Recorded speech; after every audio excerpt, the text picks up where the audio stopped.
ચૈત્ર મહિનો એટલે કીડીઓને કીડિયારું પૂરવાનો મહિનો.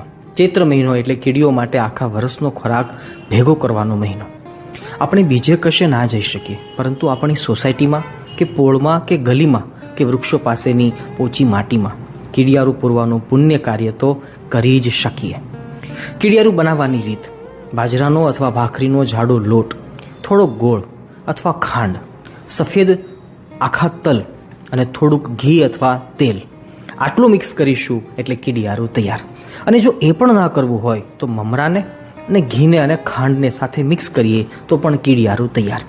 જેટલું બની શકે એટલું અને જેટલા દિવસ થઈ શકે એટલું પણ આ પુણ્ય કાર્ય અવશ્ય કરજો. આપણો હિન્દુ સનાતન ધર્મ કોઈને મારીને નહીં, પરંતુ કંઈકને જીવાડીને મહાન બન્યો છે. હા, સમજી શકીએ કે આપણે રોજ 1000 માણસને ખવડાવી ના શકીએ, પરંતુ કોઈ પણ 1000 જીવને ખવડાવવાની ક્ષમતા દરેક મનુષ્ય પાસે હોય છે. 1 મહિનો વ્યસન ઓછું કરજો, પણ કીડિયારું અવશ્ય પૂરજો. હરી બોલ.